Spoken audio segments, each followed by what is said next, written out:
Bienvenidos una vez más a Generación de Impacto. Estamos muy agradecidos que ustedes estén aquí acompañándonos. Recuerde compartir este video, darle like, comentar y compartir con personas que necesitan escuchar una palabra que llegue a su vida.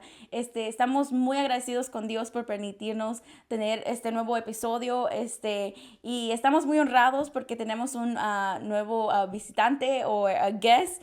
Pero antes de presentarlo, me gustaría que hermano Efraín nos diga algo. Hermano Efraín.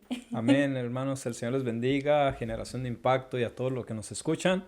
Estamos en este día bendecidos aquí en este lugar grabando un nuevo episodio con nuestro invitado especial.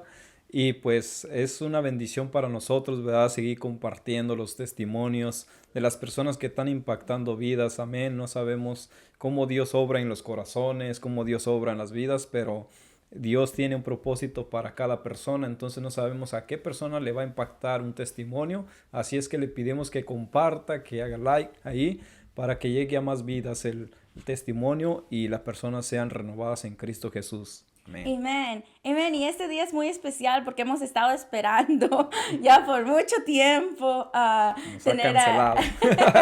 tener a este guest. Ha surgido diferentes cosas, pero sé que para este tiempo tenía que estar aquí porque para Dios no hay nada a escondidos, todo está a la luz y entonces cuando las cosas tienen que suceder, suceden de esa manera. Entonces, este día tenemos a nuestro pastor de Iglesia de la Familia.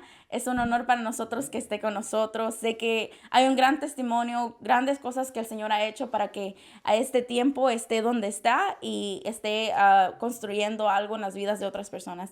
Pastor Ezequiel, bienvenido. Gracias, ¿no? Preséntese, pastor. Es un gusto estar con ustedes.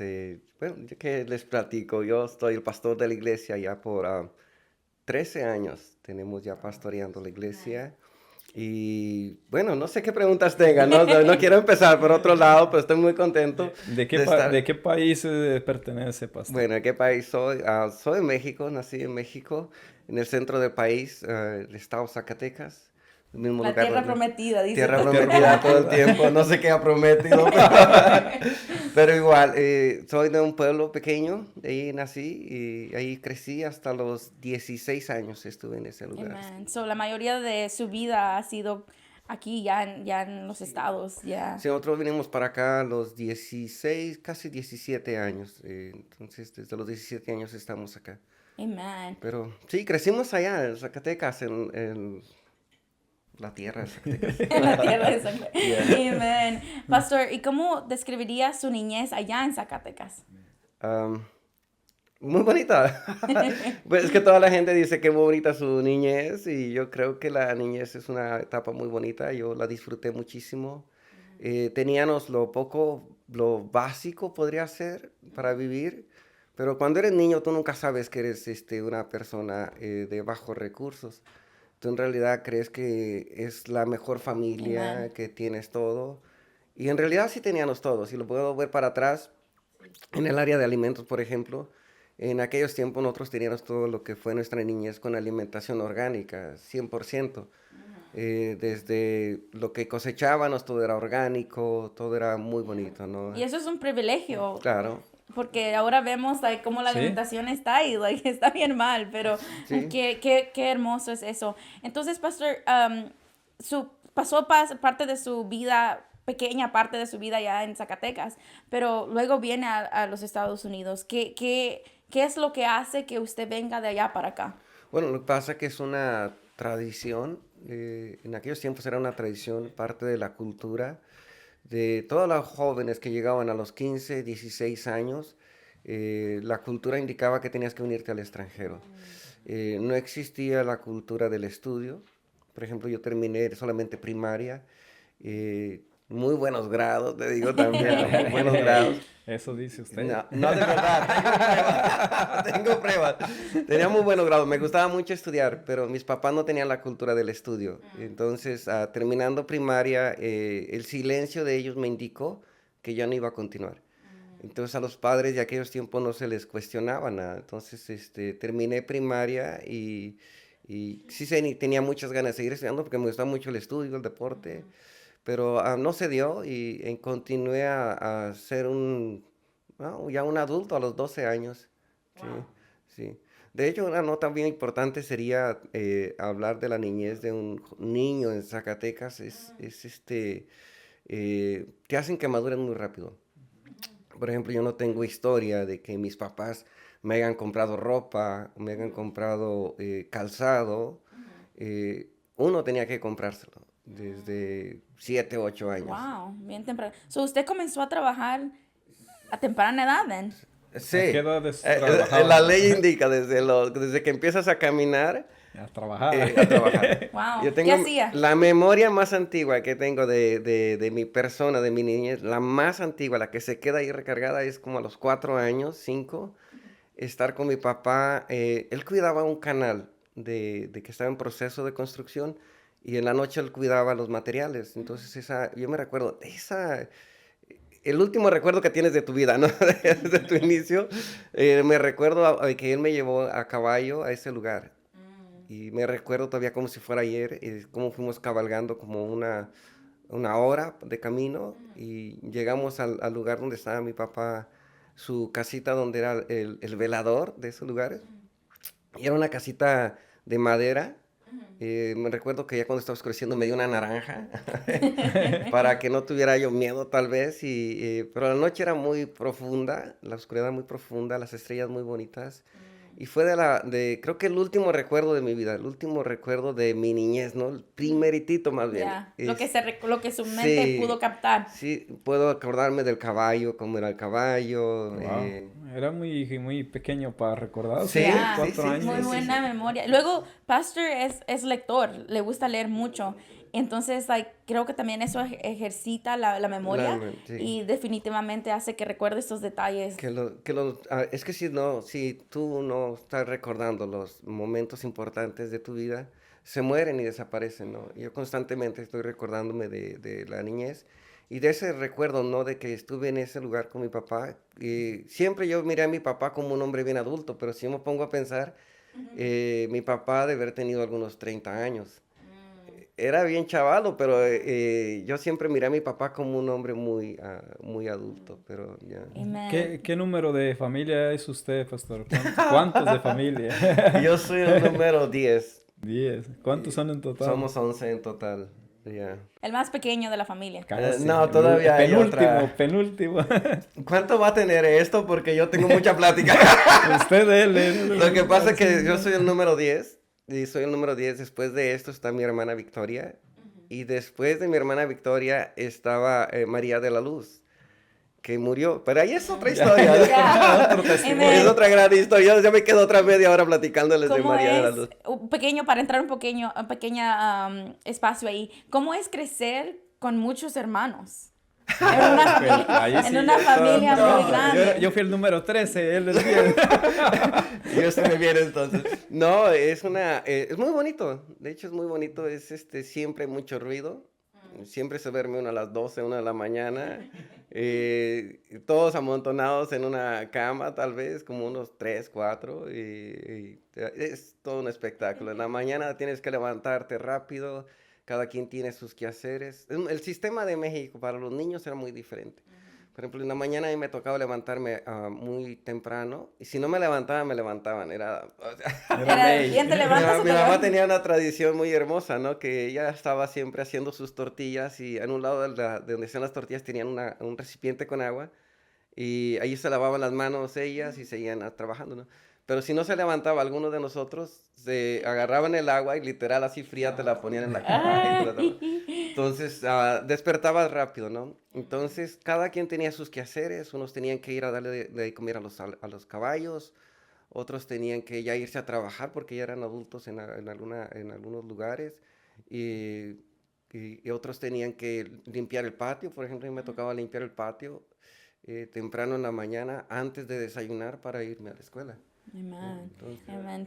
Son momentos, yo creo, de nuestros padres que les han enseñado a ser trabajadores. Por eso la comunidad hispana es bien trabajadora, es bien es la que saca adelante y es la que ve. Y aunque haya mucha limitación muchas veces en muchas personas, en sus mentes, pero tienen esa esencia de trabajo, ¿verdad? Y yo creo que le pasó igual como a nosotros, ¿no, pastor? Bueno, a mi familia que les tocaba pasarse la ropa del uno al otro. El que ya no le queda aquel, o ya la trae rompida, ahora la toca al otro. El refuerzo. Sí, claro, no. O mi mamá les hacía un parche aquí, ya le llamaban parche. Y me decía, no manches, y un parche en la rodilla. Pero si el parche era Nike, tú estabas bien. Amén. Entonces, moviéndonos de ahí a lo que es la transición de moverse de Zacatecas al estado, ¿se vino a California o fue a otro estado primero? No, la tradición es, de hecho, cuando tú estás en México en esa etapa de niñez, no puedes viajar, no porque hubiera violencia, no, México, y de hecho México está regresando a su antigua versión, un México que ayudaba a toda la gente, le daba si pasaba, por ejemplo, una persona que pedía limosna por las calles, siempre era costumbre de las familias salir con un vaso de agua o darle un plato de comida. Esa era la costumbre, ¿no? Entonces, México está regresando a eso. Nosotros no nos mudamos por acá por causa de violencia ni nada de eso. Era una tradición venirnos para acá. Entonces, no viajábamos en México, no por causa de violencia, como le digo, sino porque no era la costumbre. Sabíamos que México tenía muchos estados, que había mucha diversidad, pero no viajábamos, no era la cultura. Pero si agarrabas de tu pueblo un raite, literal, así te ponías en la carretera, todos los que iban a viajar a California, eran los grupos a veces de 6, de 10, de 12, dependía.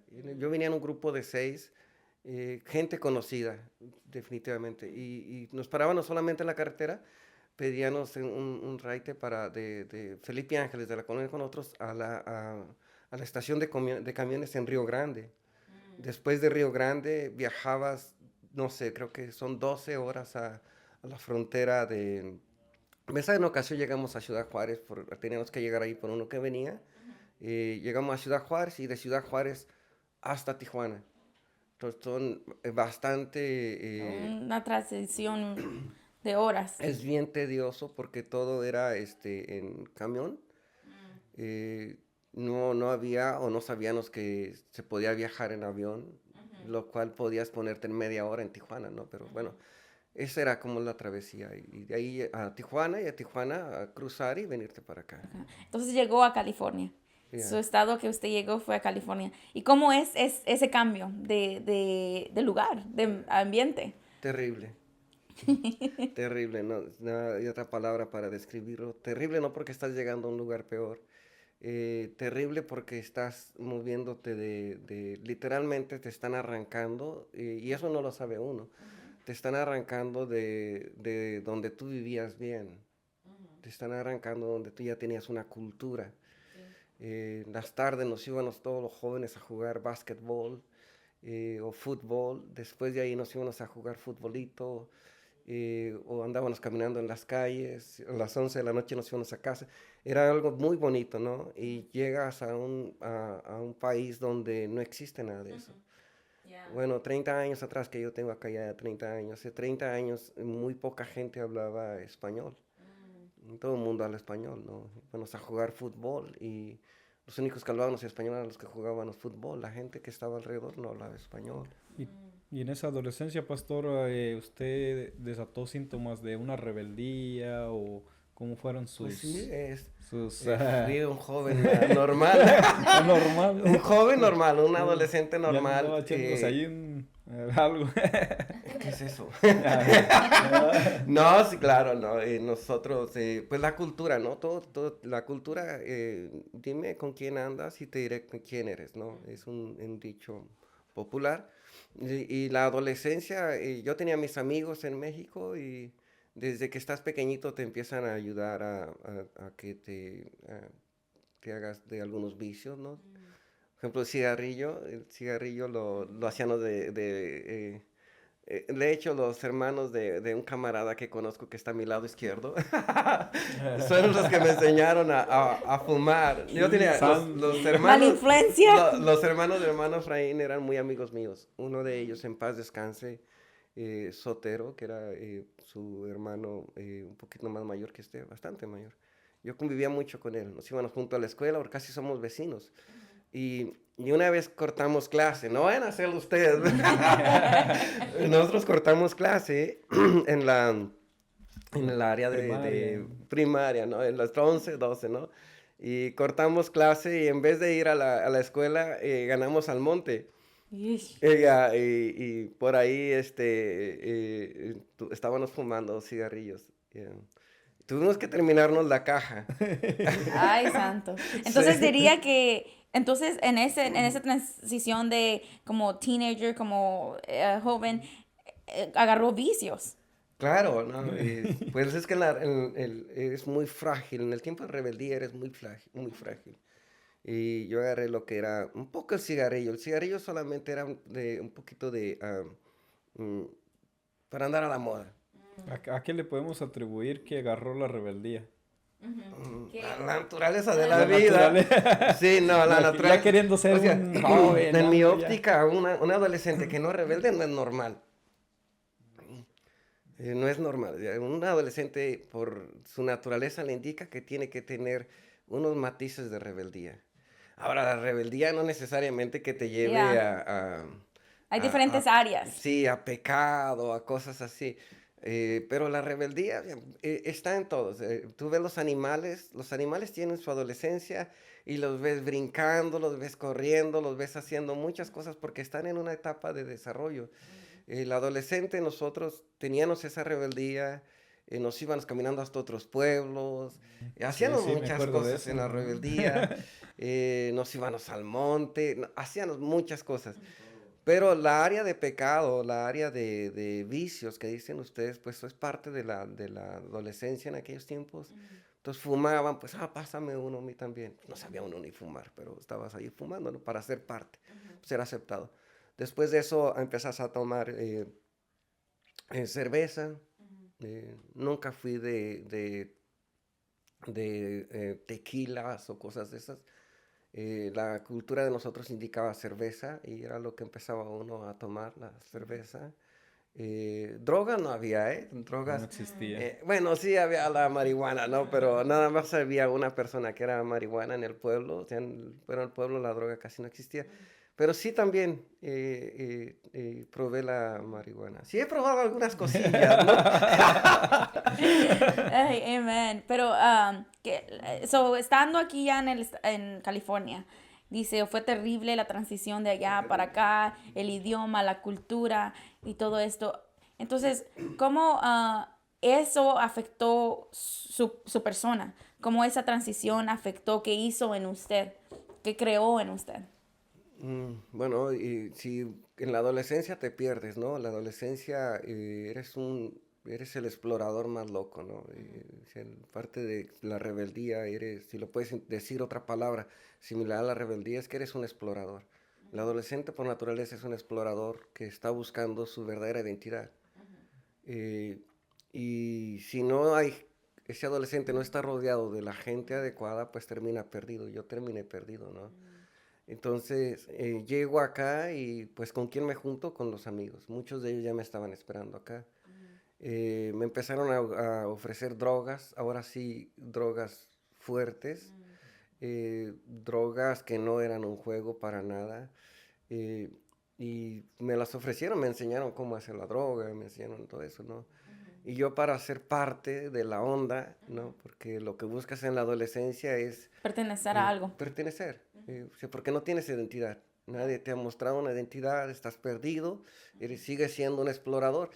La etapa de explorador termina ya hasta cuando eres una persona madura. En aquellos años terminaba a los 20, 21 años. Hoy a los jóvenes esa etapa de explorador les viene terminando a los 30. Ha cambiado bastante, A ¿no? los 40. Son los eternos buscadores. Ya. Bueno, sí, me quedé con con la droga. Me ofrecieron cocaína, que era la que se movía en aquellos tiempos.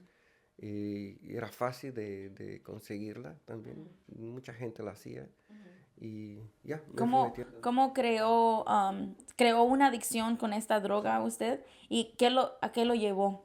A qué hoyo lo llevó esta adicción? La cultura otra vez tiene mucho que ver. Los latinos somos muy nostálgicos por naturaleza.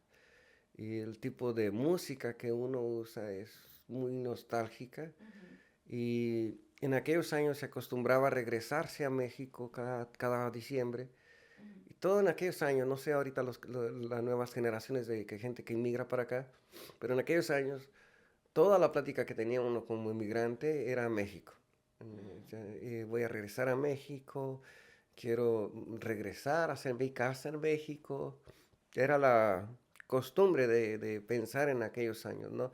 Entonces era una nostalgia enorme. Entonces, ¿cómo mitigabas la nostalgia y cómo mitigabas todo lo que extrañabas de allá tomando? No tomaba uno entre semana porque sí era uno trabajador, era responsable, pero el fin de semana nos metíamos de lleno a lo que era la droga, el vicio. Y, yeah. Wow, wow, qué tremendo, ¿no? Porque muchos no notan esta área de que una transición de un lugar a otro afecta. Y luego, dependiendo la cultura, es más grave o menor. Entonces, como dice, a veces en los países para allá de Latinoamérica, no hay acceso a tanta droga como lo hay aquí en este país, ¿no? Pero es una transición muy grande que es de tenerle cuidado, procesarlo bien. Pero moviéndonos un poquito más, Pastor, ¿usted crece en un hogar cristiano o un lugar donde se conoce de Dios? Sí, no sé. Ustedes lo dicen. No, nosotros crecimos siendo en la iglesia tradicional católica y crecimos ahí, pero después a los 12 años llegó la religión Testigo de Jehová al hogar con nosotros. Y yo tenía como unos 12, 13 años. Y mi hermano, de hecho, fue el que llevó la iglesia de los Testigos de Jehová. Y yo empecé a asistir también. Pero el resultado de la mezcla esta fue que terminé de no creer. Porque literalmente nosotros somos cristianos, pero no somos protestantes, y hay una diferencia. La religión testiga de Jehová es una religión protestante. Protestante porque protestan en todo lo que tiene que ver con la iglesia católica, ¿no? No protestamos, nosotros somos personas que seguimos a Dios y es todo, ¿no? Entonces eso creó en mí una confusión muy grande. Entonces, en parte de mi adolescencia no iba a ninguna religión, porque yo no sabía si era testigo de Jehová o si era católico. Y la iglesia Era católica una una confusión. confusión. Yo dejé de ir a la iglesia católica desde los 12 años. Toda mi adolescencia iba en parte con los testigos de Jehová, estudiaba con ellos, pero ya cuando me vine para acá dejé de ir y no pertenecía a ninguna. Así es que yo entré a los 16, 17 años sin religión y sin Dios también. O sea, Dios, si es ya. que Sin la nada. verdad, conocer una religión No significa que vas a conocer a no Dios. significa que conoce a Dios. Amen. Pues que es el error de la religión. Religión en realidad te presenta en qué creen ellos, pero no te presentan al que creen. Entonces yo crecí conociendo la iglesia católica, hice mi primera comunión, todo, pero yo no conocía a Dios. Después entro a los testigos de Jehová, conozco su religión de ellos, estudio con ellos, pero tampoco conocí a Jehová. Conocí la religión de ellos. Es como meterte a un club, meterte a un partido Yeah. político. O sea, yo defiendo partido, yo defiendo esto, pero pues en realidad no conocía, no, yo no Y conocía al eso me Señor. hace pensar como, Está como tremendo. Jesús, ¿no? Tuvo que venir para traer lo nuevo de lo que es, la religión, porque él tenía que morir para que dejar el Espíritu Santo, que iba a ser el que iba a hacer esa relación con nosotros los humanos.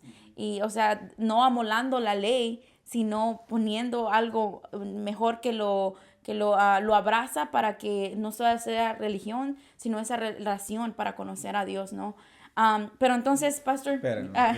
Y es algo importante lo que está diciendo, pero cómo Dios ha preparado este país, pastor, para que nosotros nos encontremos con Él, porque en nuestros países era bien difícil encontrarnos con Dios, como dice, a través de la religión es un sistema diferente, pero cuando llegamos a este país diferente la circunstancia que pasamos, muchos de nosotros hemos encontrado con Dios por diferentes áreas.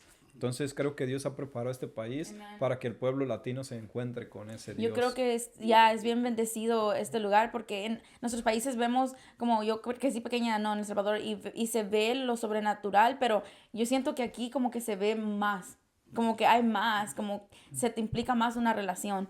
Pero moviéndonos un poquito más, entonces, ¿cómo viene, Pastor, usted a una iglesia aquí en Estados Unidos? ¿Cómo llega a ese lugar usted? No, tuve que pasar muchas situaciones, ¿no? Yo llego entonces aquí a los casi 17 años, pero me empiezo a meter en lo que es la droga y rebaso a muchos de los que hacían droga en ese tiempo y me metí de lleno a hacer la cocaína, de lleno, o sea, todo mi dinero ya se iba ahí.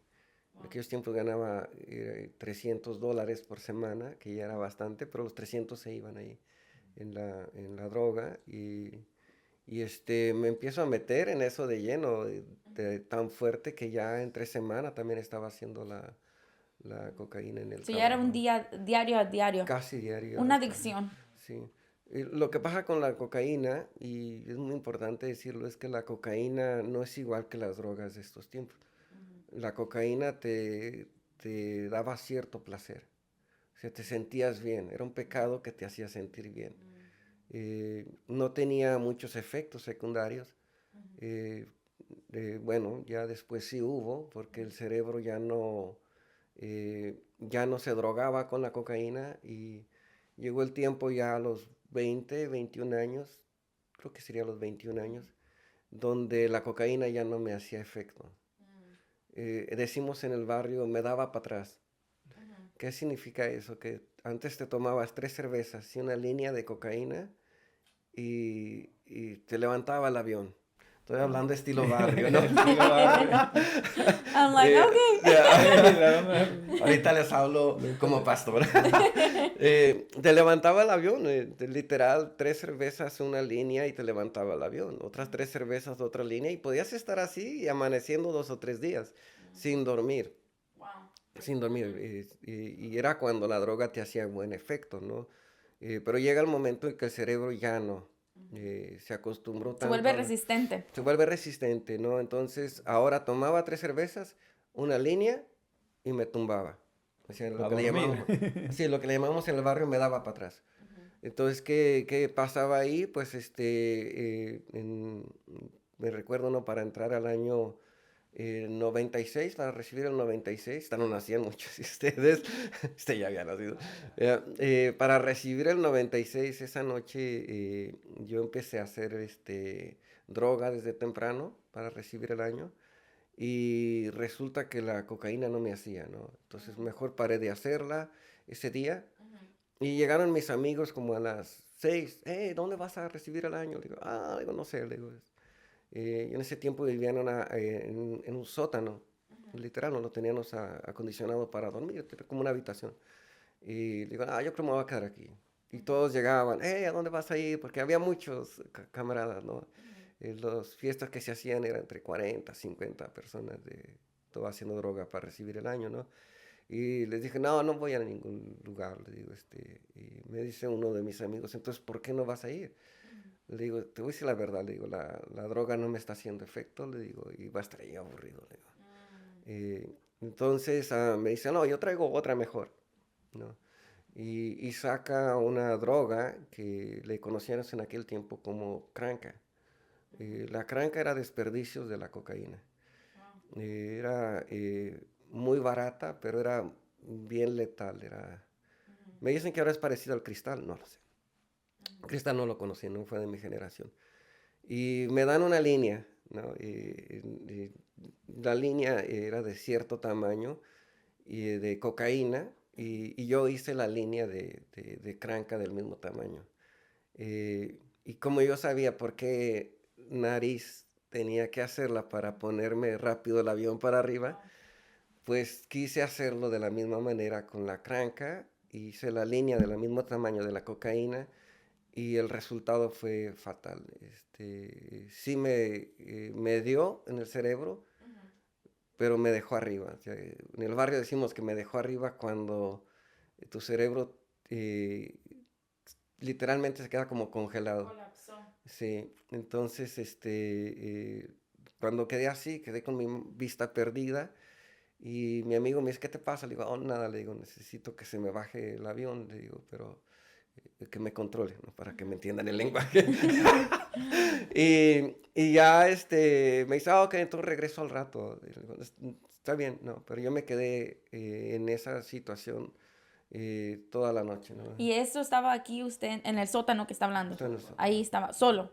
Quedó Solo. solo en este estado. Sí. ¿Qué síntomas estaba presentando? ¿Qué estaba experimentando en ese momento? Piensas en una sola cosa y de repente tu cerebro se brinca a otro, pero es muy lento el cerebro. Algo que me impactó muchísimo es pensar en Dios. Eso sí, no importa. Eso yo creo que no importa la condición en la que esté el ser humano, Dios siempre va a buscar una manera de cómo llegar y hablarle, ¿no? Y yo experimenté la primera vez la necesidad de Dios. En ese estado. Sí, claro. Wow. Así de grande es el Señor. Y ahorita va a hacer una pausa y hablarle al que está viendo. Like, no importa la situación, Dios no solo encuentra en una iglesia. Dios se encuentra en el lugar donde Él tiene que llegar. Porque Dios es perfecto y Él nos ama demasiado que Él sabe y conoce el tiempo donde Él llega y interrumpe nuestra vida. Entonces, ¿qué pensaba en ese momento? Bueno, no, yo pedí a Dios. Y una de las palabras que me recuerdo que le dije, y eso es muy importante mencionarlo porque estás en un estado de drogadicción muy avanzado, o sea, estás en un estado donde literal en el barrio le decimos que nos quedamos arriba, pero yo me acuerdo lo que estaba pensando en relación con Dios en ese momento, ¿no? Y yo me recuerdo que le dije, si existes, ayúdame. Sí, yo sí me recuerdo de eso, me recuerdo haber salido del sótano de donde estaba y caminar en el patio y yo oía las celebraciones de Año Nuevo, ya que se hace toda una celebración, ¿no? Y yo no, yo estaba ajeno a eso, yo estaba diciéndole a Dios, si existes, ayúdame. No te conocí en la iglesia católica, no te conocí como testigo de Jehová, pero yo sé que existes. Yo sé que existes. La eternidad en nosotros Sí, nuevamente, la ¿no? eternidad de Dios en nosotros. Si le digo al Señor, si existes, ayúdame. Y si tú me ayudas, yo te voy a responder obedeciéndote y cambiando mi vida. Se me hace muy curioso cómo su cerebro, aún estando colapsado, Sí. podía procesar el Dios ayuda.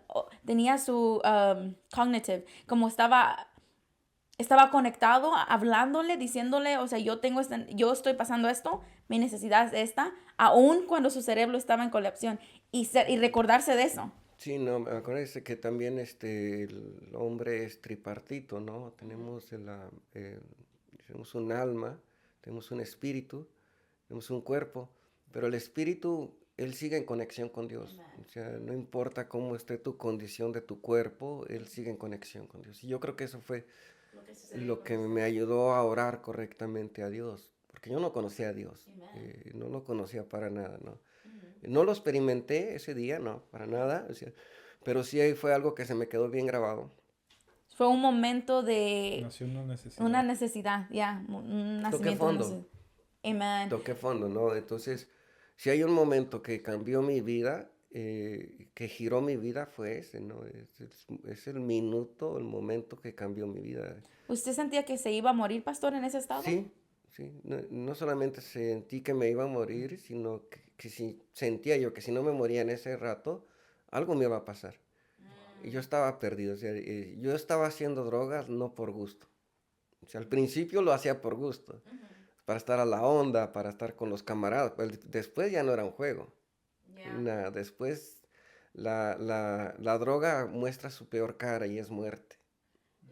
O sea, te degrada, es terrible estar en una situación. Pero no solamente la droga, sino diferentes tipos de pecados siempre se van a mostrar bonitos. Y va a llegar su momento donde van a mostrar su peor cara, ¿no? Amen. Y creo que eso es lo que el enemigo hace juega con la mente de muchos. Porque dice, no, si lo pruebas no pasa nada. Pasa mucho porque tu cuerpo se adicta a ello, tu cerebro lo pide, porque tu cerebro controla lo que tú quieres de tu cuerpo. Entonces esto va creando poco a poco esa adicción. Es lo mismo, si lees la palabra y la lees todos los días, comienzas a crear un hábito y luego lo vas a necesitar. Lo mismo con la droga. Así funciona nuestro cuerpo y nuestro cerebro. ¿Y cómo podemos decir que salió usted de ese lugar, de ese hábito? ¿De la droga? No, yo no salí, me sacaron. Yo A no ver, pude. cuéntenos. Yo intenté muchas veces salir de la droga, pero no existe nadie que te pueda ayudar. Una vez que estás tan metido, no existe nadie que te pueda ayudar. Y yo me metí más bien a ese hoyo más. Fue mi punto de quiebre. Toqué fondo ahí, gracias a Dios toqué fondo. Digo que gracias a Dios porque toqué fondo, porque hay gente que no toca fondo. Yeah. Sí, Y sí. llega hasta la muerte, Llega hasta la muerte. desafortunadamente. Otros tocan fondo antes, otros tocan fondo cuando ya sienten la muerte seca y otros desafortunadamente no llegan a tocar fondo. Y yo creo que no tocan fondo porque no tienen nadie que esté orando por ellos. O sea, para que alguien toque fondo necesitan de que alguien esté orando por ellos, el poder de la oración, de la intercesión. Entonces yo hago esa oración a Dios y recibo el año 96, pero mi mente empieza a volver en sí, a calmarse. Em, Como a la semana llega mi hermana a ofrecerme una invitación para ir a un retiro. Y me da el flyer y lo recibo y yo le digo, sí voy a pensarlo, ¿no? Y cuando iba para tirar el flyer a la basura, me recuerdo de la promesa que le había hecho a Dios. Que yo le había pedido ayuda. Y cuando miré el flyer dije, esto es Dios. O sea, este es Dios que me está Recordando, recordando, que me está haciendo la invitación y me está recordando que yo hice una promesa. Wow. Regresé y le dije a mi hermana, sí voy a ir. Digo, nada más no quiero que le digas a nadie, no quiero que nadie de mis camaradas se vaya a enterar de que yo voy a ir a ese lugar, pero yo quiero ir a ese lugar. Y llegó la fecha y sí me fui. Sí me fui al lugar donde me invitaron. Iba drogado todavía. Yo llevaba droga todavía, porque yo seguía haciendo cocaína. Aunque salió de ese estado, pero siguió claro, con lo demás, porque sí, era difícil salir, sí, dices. Es difícil y aparte no tienes amigos. O sea, yo no tenía amigos que te impulsen a salir de ahí. No tienes amigos que te ofrezcan, que te oferten algo diferente. Si yo no tenía amigos que me ofertaran una vida diferente. Todos mis amigos eran del barrio. No había una oferta diferente en realidad. Y voy a este lugar y todavía pues vestido diferente. Por supuesto, como se vestía uno en esos tiempos ¿qué tal le tocó a usted? Vestirse uno con sus dikis, con sus bombitas, Bien cholo. No lo veo, Pastor, como un cholo. A ver qué día viene con un traje así. Pues. Un día para... Pero, ¿cómo llega? Llega a ese lugar. Bien tumbado. No, llegué bien loco. Todavía iba drogado, iba mal vestido. Y en mi mirada para atrás bien degradado.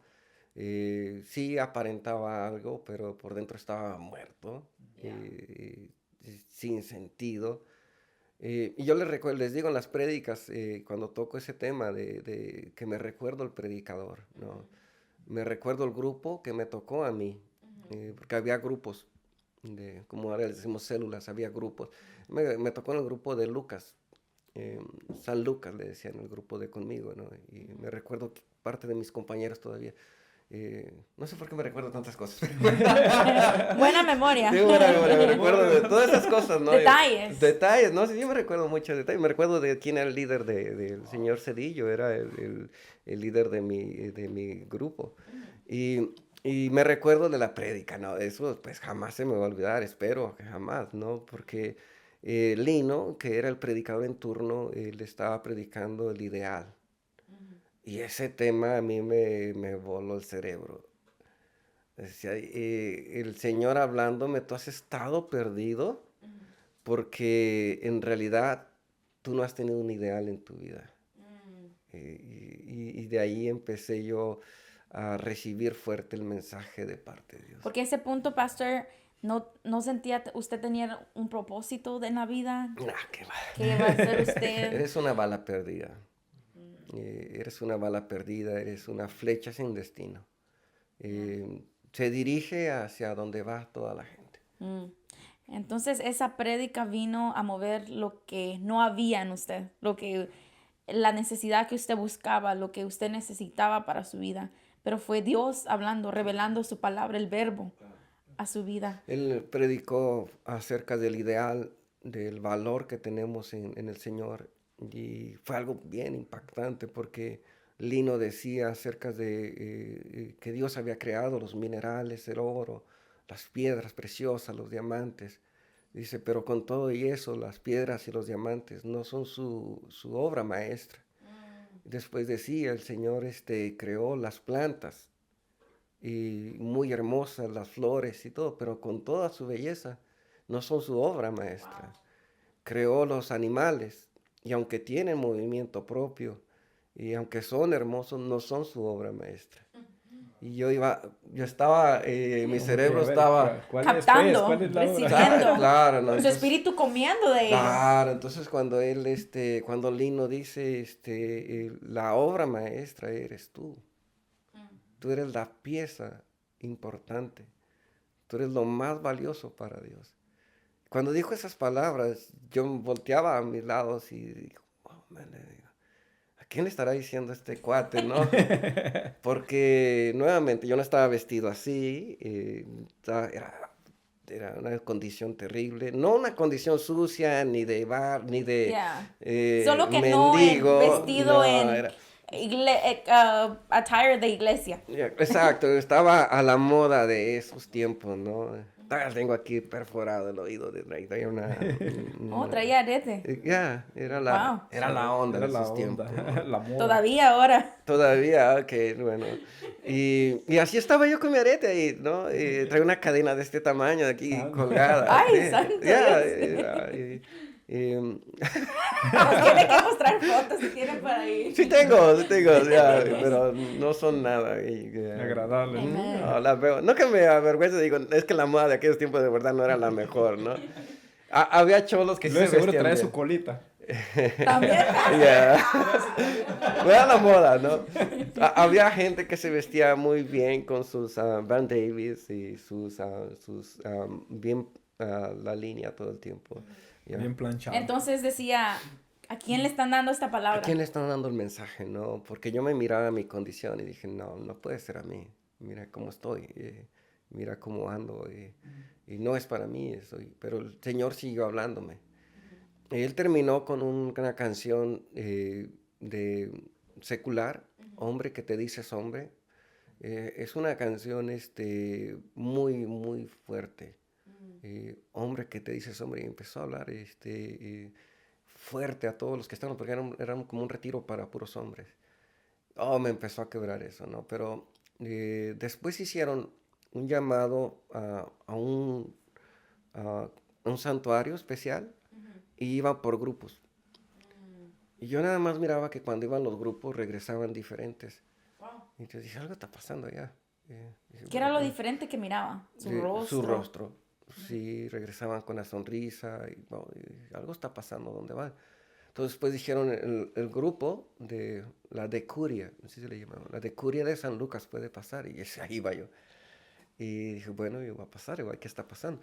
Y lo que era un santuario con un altar acondicionado, y hacían un círculo donde delante de Dios tú podías hablar lo que tú quisieras. Y ahí fue. O sea, fue el punto de conocer al Señor. Sí, ahí fue. Se encontró con él. Sí, y ya les he dicho, es un sábado a las 3 de la tarde, 17 de febrero del 96. Es fecha y lugar lo tenía también marcado. Yo lo visitaba continuamente ese lugar porque fue lugar de cambio. No sé si alguna vez Moisés regresó a la zarza ardiente. Yo creo pensar que a lo mejor Moisés regresaba. Yo regresaba continuamente a ese lugar porque a mí ese lugar transformó Dios mi vida.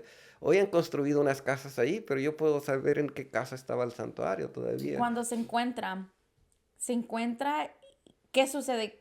Cae, ¿qué sucede en su mente? ¿Qué sucede en usted? Yo estaba articulando algunas palabras que le iba a decir, componiendo algunas palabras que le iba a decir a Dios. Pero era algo muy impactante porque iban haciendo la oración en círculo y iba a llegar a ti. Entonces yo miraba que algunos lloraban, otros simplemente no pasaba nada. Pero en realidad Dios ya me estaba cocinando, o sea, Dios me estaba preparando tan fuerte para ese encuentro que cuando llegaron 2 personas antes que yo colapsé. Yo colapsé, me caí. ¿Por qué? No sé. Estaba perdido ahí, tirado, Sin que nadie te lo tocara. sin que nadie me Más tocara. que el Señor. Sí, sí. Entonces, no sé cuánto tiempo desperté y el rector me tenía abrazado. Ya, me tenía abrazado y era un mar de llanto. Había tenido mi primer encuentro con Dios, o lo había conocido. Y ese primer encuentro bastó Sí. para sanar Sí. todo. Sí. Son todo. O sea, el Señor le dio sentido a mi vida. Le dio sentido a mi vida. Me dio lo que yo trataba de llenar con la droga. Felicidad. Sentirme bien. Me sentí bien livianito, bien liviano. Mi vida cambió prácticamente, ¿no? Desde ese momento yo me dediqué a una sola cosa y es seguir a Dios. ¿Qué siguió después de eso, pastor? Se me encendió un fuego interno, una pasión muy fuerte por Dios, por hablar de Él, definitivo. Si tú me presentabas algo de droga, me soltaba riendo yo de la droga ya. O sea, no tenía ni la más Ni mínima. sed, ni nada de nada. No, cuando. Fue algo que Dios, o sea, por eso digo yo que yo no me salí de la droga, Dios me sacó.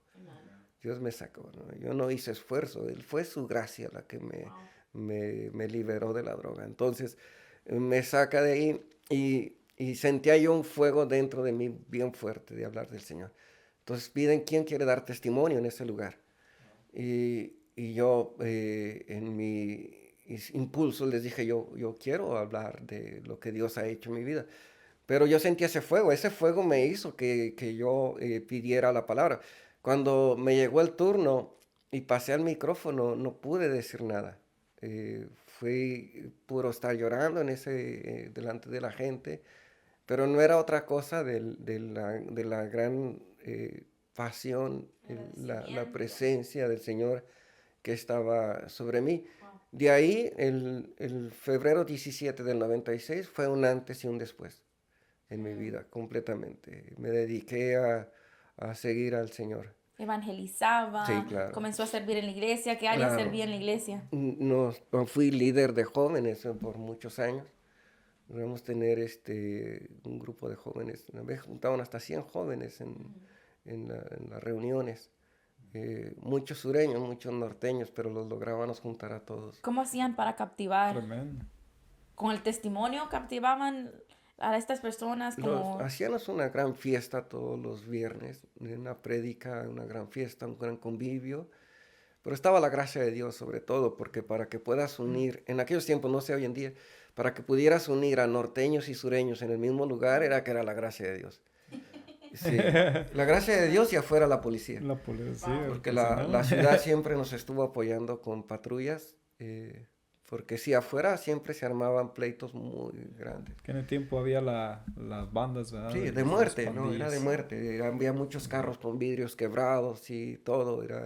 Entraban ahí los pandilleros con sus pistolas, sus navajas, con sus paños rojos y otros con los azules, pero bueno, trabajábamos con ellos ahí. Pero entraban. Entraban, recibían de Dios, respetaban el lugar y logramos tener, ¿no? Fue una pasión muy fuerte que experimentaba yo. Invité a mucha gente al camino de Dios. Algunos de ellos todavía permanecen en el camino, todavía de aquellos tiempos, ¿no? Ya después que entré a la iglesia cristiana, pues fue otro mundo. Yeah. Otro mundo. ¿Cómo conoce a hermana Mariana? Lo que pasa es que yo iba creciendo bastante en el camino del Señor y en la organización donde estaba no era tan ordenada. Lo que pasa es que yo estuve en el monasterio un tiempo No sabe ni qué es un monasterio, ¿verdad? Y bueno, el monasterio es el lugar donde tú vas a prepararte para ser sacerdote en la iglesia católica, ¿no? Eso quería hacer usted, Sí, sí, después de este encuentro. sí, claro. Porque él tuvo el encuentro en... Oh, en un retiro Católico, sí. Oh, ok. Sí, sí, sí. Y yo estaba para irme de misionero.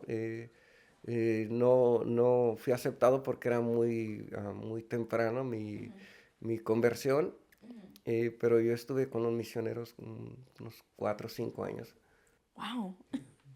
¿Cómo es eso entonces, esa transición de estar en una iglesia católica a pasar a una iglesia cristiana? Mm.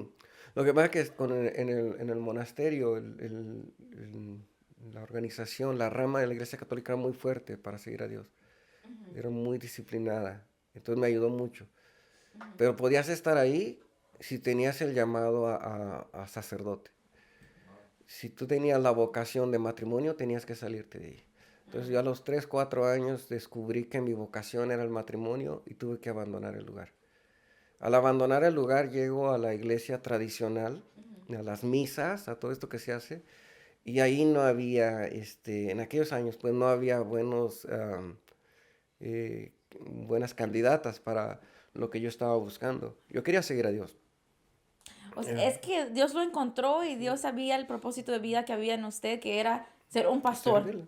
Sí, literal, Y literal. entonces lo buscaba como quería ser un sacerdote, pero en realidad el sacerdocio estaba dentro de Dentro de usted. mí. Sí, Ya. ya, amén. So llega a esa Sí, temporada. entonces le digo al padre Ricardo, que siempre me prometió que iba a venir a la iglesia aquí con nosotros, ya murió, pero él siempre que miraba o miraba a uno de mis hermanos, sé que Ezequiel se hizo pastor, dile que voy a llegar a su iglesia, nunca llegó.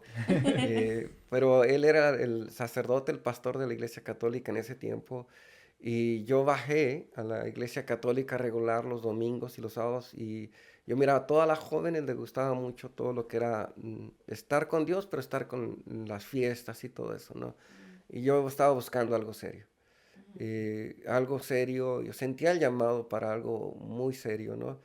Entonces le dije al padre Ricardo, hablé con él, muy amigo mío, le digo, ¿sabe qué? Esto es lo que estoy buscando, le digo, y no lo puedo encontrar. Y me dijo, ni lo vas a encontrar.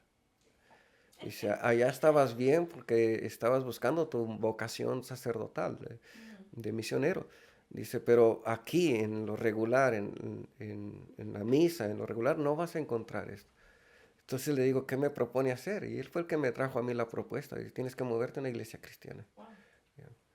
Y le digo, ¿puedo tener su bendición? Y dice, claro, con una sola condición, que es la misma condición que tenemos ahorita en la iglesia cristiana, ¿no? No me vayas a mover gente de la iglesia católica a la iglesia cristiana.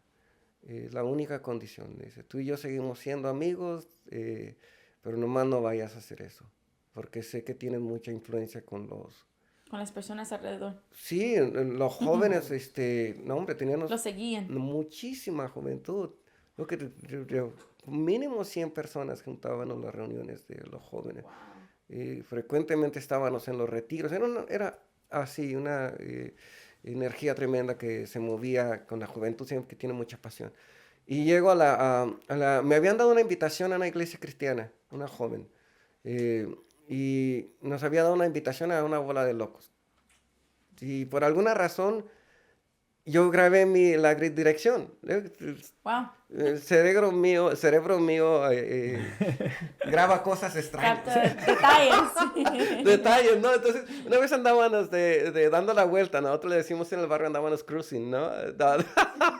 En un Impala de un amigo, en un Impala de esos. De los cholos. De los cholos, ¿no? Y andábamos en un barrio dando la vuelta nada más, era la costumbre. Prendías el carro, ¿dónde vas? Vamos a darle vuelta, ¿no? Y una vez pasamos por un barrio y estaban unos cristianos.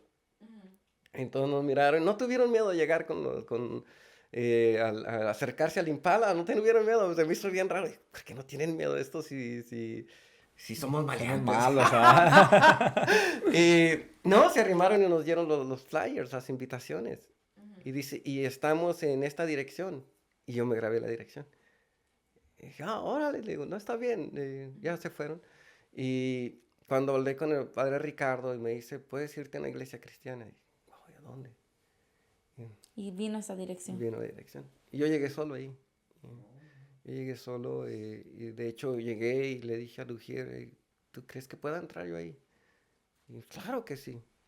Yo nunca había entrado a una iglesia cristiana, yo no sabía si era invitación especial, Exclusivo. sí, Ya. cupo limitado, no sabía, yo nunca había estado en una iglesia cristiana. Y le digo, "Oye, ¿crees que pueda yo entrar?" Ya el culto ya estaba, el servicio ya estaba, la alabanza y todo. ¿Crees que pueda entrar? Y dice, "Sí, ¿cómo no? Sí, ¿cómo no?" Entré y lo primero que le dije yo a Dios, pues era una loquera. Lo que yo conocía de Dios la lectura, la La ley. meditación, pues todo era una forma de seguir a Dios muy buena también, ¿no? Pero era muy diferente. Entonces cuando llego ahí veo a la gente danzando, gritando. ¿Qué pasa por su mente? Pues no dije yo están locos, pero sí le dije yo a Dios, si esto viene de ti, confírmamelo en mi corazón. Y yo me quedo, si esto viene de ti. Pero si estos están locos, Sácame de aquí, sí. me voy. Sí, porque yo era una persona que me gustaba mucho la lectura, me sigue gustando mucho la lectura, la escudriñar la palabra de Dios. No me iban a convencer así con sus brincos y nada, no era tan... no era un niño espiritual, o sea, yo ya sabía lo que... Yo estaba buscando un cambio serio y no me iban a convencer, pero el Señor me convenció. Y yo llegué en octubre, el hermano José Rodríguez, que era un evangelista en ese tiempo, es hermano de mi esposa, rápido me dijo, ¿quiere los estudios? Sí. Yo nunca le dije a él que yo ya conocía de Dios, yo nunca le dije nada, porque yo tenía mi relación con Dios. Él me empezó a dar los estudios del bautismo, yo ya lo sabía. Pues claro, me estaba dando Gálatas 5:19, Lo que usted ya sabía. lo que dice San Pablo, los rudimientos de la doctrina, pues eso yo lo había rebasado, pero yo nunca le dije a él. Nunca le dije, entonces terminó los estudios y me dice, ¿cómo se siente? Le digo, pues estoy listo para bautizar. ¿Seguro? Sí. Y en octubre, día 11 de diciembre, ya estaba siendo bautizado. Ya. ¿Cómo viene el bautizo del Espíritu Santo? Bautismo del Espíritu Santo se da con el tiempo. Se da después con el tiempo porque yo era de una versión bien diferente. Yo no era de la versión pentecostal, yo no era la versión carismática, yo era una versión de estudio de la palabra de Dios. No era de danza, no era de hablar en lenguas, no, yo era de escudriño de la palabra de Dios, de evangelismo, de esas áreas. Pero no era yo es más, de hecho, en aquellos años, mientras estaban los músicos cantando y tocando, yo estaba escribiendo palabra, estaba escribiendo. Cuando llegaba la prédica, siempre estaba con mi libreta escribiendo el mensaje que Dios me estaba dando. Era una versión bien diferente. Entonces, cuando ellos recibían el Espíritu Santo, yo no estaba en el mover ese Pentecostés. Fue hasta los años que fui añadiéndome al mover y en un evento especial vine a una predicación muy fuerte del pentecostalismo y ahí fue donde yo recibí el Espíritu Santo. Entonces, me hace una pregunta curiosa. ¿Usted leía Tremendo. del Espíritu Santo en la Biblia? ¿Del mover que sucedía en el libro de los Hechos? Lo que pasó en el aposento alto. Y no le nacía porque eso pudiera suceder en usted. No era, nunca lo mencionamos, nunca se mencionó en los estudios, nunca se mencionó que el Espíritu Santo se recibía solamente en su primicia en hablar en lenguas, nunca se mencionó. Se mencionaba de que lo tenías, pero no te decían en qué momento lo recibían ni cómo lo recibías. Ahora sí Misterio. tenía yo muchos frutos del Espíritu Santo, ¿sí? Tenía muchos, pero no lo había recibido yo en el formato de hablar en otras lenguas. Yo era de otra forma de seguir a Dios prácticamente. Wow. Entonces, ¿cómo experimenta esa? Tuvo un encuentro muy fuerte que fue cuando se fue sanado de las drogas. ¿Cuándo comienza a experimentar más de esa presencia en el hecho del Espíritu Santo, ¿no? No, siempre lo estuve experimentando. Siempre lo estuve experimentando, el Espíritu Santo. De hecho, una ocasión que estaba orando yo en mi cuarto, yo experimenté muy fuerte la presencia de Dios, siendo recién convertido. Y como no tenía guías, pentecostales, guías carismáticos, cuando yo hablé de lo que a mí me estaba pasando, nadie me supo explicar.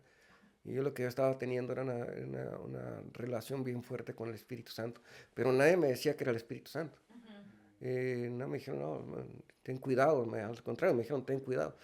Pero yo tenía mi relación fuerte con el Espíritu Santo, no con la evidencia de hablar en otras lenguas, hasta que fue este evento que recibí el Espíritu Santo con la evidencia de hablar otras lenguas. ¿Cómo fue eso, pastor? En el altar, altar. no fue algo fuera de serie ni nada, para mí simplemente fue la confirmación del Espíritu Santo en hablar en otras lenguas. No fue, para mí, lo más impactante de Dios en mi forma de conversión fue en el altar ese donde el Espíritu Santo La me tumbó. transformación de vida. Sí, no, ahí me tumbó. Eso es la todo, llave, ya. Quemó todo pecado, quemó toda adicción, quemó toda torcedura, quemó todo. Esa es la mayor evidencia que No, Cristo claro, está yo en cuando uno. cuando salí de mi primer encuentro con Dios, yo respeto la llenura del Espíritu Santo, es fenomenal, lo mejor, ¿no? Pero también es como San Pablo cuando la presencia lo tumba del caballo, Sí. y después es bautizado con el Espíritu Santo. O sea, a mí me sucedió algo similar a lo de San Pablo, a mí me tumbó de la vida que llevaba. A mí el impacto fue tanto que dejé yo a mis amigos, dejé las relaciones que tenía mi novia en esos años. Cuando conocí yo a la presencia del Señor en ese altar, yo dejé todo, literal todo. Mis amigos eran unos viejitos que se reunían como seguimiento Sí, a la los que habían palabra. ido al retiro. Yo tenía puros viejitos de amigos y era el único joven de 21 años que tenía, 20, 21 años que tenía. Pero la presencia de Dios me Nació esa hambre, Sí, claro. esa búsqueda. Entonces, cuando yo llego a la iglesia cristiana, yo llego a añadirme, no llego a conocer a Dios. Yo no llego a conocer. De hecho, cuando yo le dije al hermano José Rodríguez que yo sabía ya los estudios y que quería bautizarme, me dice, ¿todo este tiempo lo supiste? Sí. Y es cuando ya hablé yo de quién era yo. Y me dice, ¿por qué nunca me dijiste? Le dije, porque no quise interrumpir el proceso de Dios. Yo me hice como niño para poder empezar nuevamente mi vida para atrás nuevamente, pero ahora en esta iglesia cristiana. Tenía los principios de obediencia, yo el pastor lo conocí y le dije quién era yo. Él entrando me puso a prueba en disciplina, o sea, aquí no va a andar teniendo novias, aquí no va a andar... No. Y yo lo entendí muy fuerte porque dije, pues yo justamente es lo que hablé con el padre Ricardo. O sea, yo hablé con el padre Ricardo y le dije, yo quiero una serie así, y él me dijo, aquí no lo vas a encontrar. Entonces, cuando el pastor Daniel Moya me dice a mí, usted no puede tener aquí novias, usted no puede andar así, usted no puede hacer... Para mí, yo lo acepto, porque es justamente lo que vengo buscando. Porque si estoy entrando a una iglesia cristiana que es igual a la otra, a ¿para la qué? otra, no tiene sentido que me haya movido. Yeah. Claro, yo lo acepto eso. Yo tuve un año ahí, convivía con los jóvenes, con todo lo que ellos hacían, trabajé con ellos en lo básico, y hasta que llegó su tiempo de que conocí a mi esposa, Mariana. Eso va a ser el segundo testimonio, pastor. Bueno, si Segundo quieren, le damos. Como última pregunta ya para ir cerrando esta Tan sesión. pronto vamos a cerrar. Pero se pasa muy, No aguantan nada. se pasa muy rápido, pero sería segunda, ya con muchos tenemos tenemos que darle seguimiento a su testimonio. Es, una vida ya extensa que Dios ha hecho muchas cosas, muchos detalles que necesitan esa importancia, darle esa importancia, como lo que he venido mencionando, cada detalle necesita su importancia porque lo trae, todo eso es el resultado del fruto que ya se ve ahora en día, ¿no? Entonces, ¿cómo viene el llamado al pastorado? Y ya brincándonos un poquito ahí para ir cerrando. ¿Cuánto tiempo para cerrar? No, Un pequeño ¿cómo nace eso? y es difícil de explicarlo porque desde que yo recibo en ese altar la presencia de Dios, se encendió un fuego que nunca se ha apagado. No lo podría yo interpretar. O sea, el pastorado es una herramienta, no es el fin, no es la finalidad, es un medio por donde llevas a cabo el llamado que Dios te dio. Y yo lo agarré por eso. O sea, me ha gustado mucho evangelizar. desde la primera iglesia donde estaba, después con el pastor Moya, siempre traíamos un bonche de gente cuando evangelizábamos, ¿no? Entonces, cuando se empezaron a abrir los programas de células, yo viajaba a diferentes ciudades donde estaban, y en esa ocasión viajé a Oakland, eh, yo y otro hermano. Pastor no le gustaba mucho. Ya era otro pastor, ya no era pastor Moya. No le gustaba mucho lo de evangelismo y a mí me encantaba, ¿no? Fuimos a Los Ángeles, fue la primera vez que fui con el hermano Mario Ceguera, pero pues yo nada más era un hermanito que quería evangelizar. Entonces, ¿sabes que viajo a Oakland a un seminario de todo fin de semana? Nuevamente la prédica se lanza y dice, aquí hay 3, 4 personas que tienen llamado a ser pastores. Y la prédica continuó y el predicador en turno se voltea y me mira y me dice, y tú eres uno de ellos. Wow, me dio, ¿no? Así, y quise yo quitarme la palabra esa. Dije, no soy yo. El Espíritu Santo me dijo, eres tú. Y le dije a mi compañero que estábamos en ese lugar, le digo, ¿cómo ves tú? Le digo, yo no soy ministro, no soy diácono, soy evangelista. O sea, yo me gusta invitar gente. Yo nunca he predicado atrás de un púlpito, porque la iglesia tradicional apostólica donde estábamos nosotros, tenías que ir todo un curso desde diaconado, ministro, copastor, y después, si bajaba la gloria de Dios y antes no llegaba el anticristo, llegaba a ser pastor. Te lo digo, era para que alguien fuera pastor en esa organización. Difícil. Sí, tenías que ser el mejor camarada del Wow. pastor. Wow, eso no importaba como tanto el llamado que Dios hacía a la persona, sino no. el proceso Por eso del nosotros sistema. salimos rebotados para abrir la iglesia de la familia en Concord, porque ya el sistema no nos lo permitía. Había muchos en la lista, pero bueno, ya vamos a cerrar, ¿verdad? Ya vamos a cerrar. Amen. Pero bueno, yo recibí el llamado ahí fuerte en ese lugar y me fui derecho a la casa del pastor. Porque si hay un principio que debes de conservar siempre es la obediencia, ¿no? Y él no estaba presente ahí y fui, le dije, me han dado esto, le digo, y no sé qué hacer. Dice, no sé qué hacer, ya teníamos 2 células en Concord. Y el pastor dice, ¿de verdad? Le digo, sí. Le digo, pero no me cree a mí. Le digo, es más, si no me cree, está mejor para mí. Dice, porque ese rollo de ser pastor es tan complicado que... Y no por lo que estoy viviendo ahorita, me encanta mi vida que estoy llevando. Era complicado allá. Era complicadísima. Entonces dije, para que yo, esto que le estoy diciendo, me estoy poniendo la soga en el cuello. Estoy confesando algo que me dijeron, pero ahora que se enteren los copastores, los ministros, el diácono, voy a encender algo que va a decir este muchacho loco que trae, ¿no? Y bueno, yo le dije, y para cerrarle esa faceta, nada más el pastor me dijo, si este domingo viene una familia de Concord que nadie haya invitado, que llegue sola la familia, será la evidencia de que usted ha sido llamado a ser pastor. Y le digo, si Dios me llamó, que Dios mande a la familia.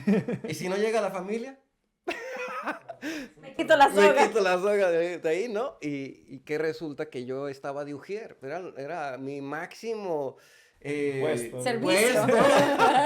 Era de ujier, limpiar la iglesia, limpiar los púlpitos, limpiar los baños, sacar las basuras, sacar los botes de la basura, cerrar la iglesia. Ese era mi trabajo por muchos años, después de mi esposa y evangelizar, por supuesto. Y el otro grado que tenía de ser ujier, ¿no?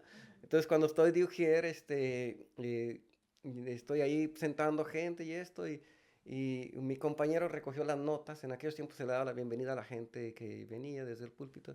Y el pastor que estaba en turno en ese tiempo se paró y dio la bienvenida. Y como él era el que me había dicho eso, miró, dice, hermano Ezequiel, volteé yo y me dice, aquí está la evidencia de lo que hablamos usted y yo. Dije, ya. Ya tronó. Ya tronó la soga. No sé dónde vaya a parar esta cosa. No se vaya a parar porque no era tan fácil ser pastor en aquellos años por la organización en la cual estaba. Y ahí recibí yo mi llamado de ser pastor. El llamado, no, ser pastor es otro proceso. Es otro proceso bien largo. Amén. Qué hermoso como Dios es, cómo prepara y cómo preparó su vida para que tocar a fondo para Él encontrarse con usted cara a cara, ¿no? Y qué hermoso es ver eso en nuestro pastor, en la cabeza de la iglesia y la familia. Y este tiempo, ya hoy sí, cerrando, en este tiempo se está viviendo un mover hermoso en la iglesia, muchas personas nuevas, el Espíritu Santo moviéndose. ¿Qué espera la iglesia y la familia este año, pastor? No hay límite. Así es una palabra que me ha puesto el Espíritu Santo. No hay límite, no existe límite. En todo lo que está haciendo la iglesia, la familia, algo que incubo yo dentro de mí, que cultivo mucho, es no hay límite.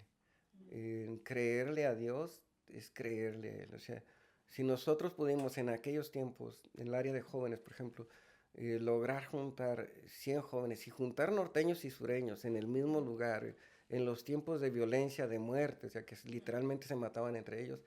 Yo digo, para los jóvenes en ese sentido, yo tengo una mentalidad sin límites. Pueden lograr miles de cosas si le creen al Señor y se quitan los límites de la cabeza.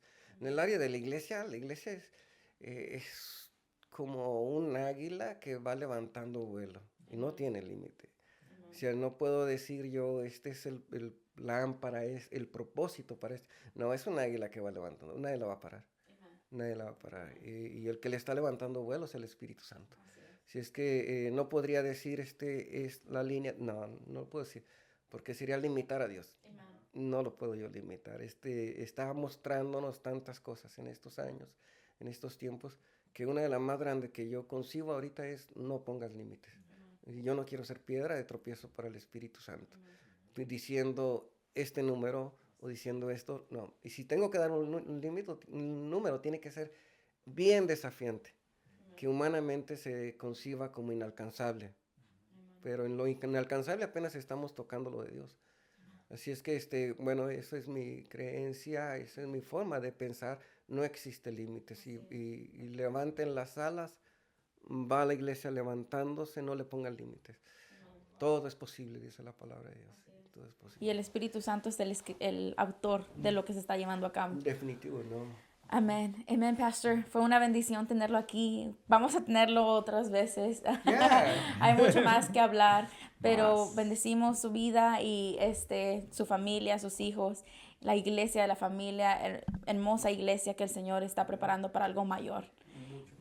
Amén. Hermano Efraín, algo para cerrar. Pues, por todo lo que nos ha compartido y espero que sea bendición el testimonio de nuestro pastor y pues vamos por más. Amén. Dios les bendiga. Dios les bendiga.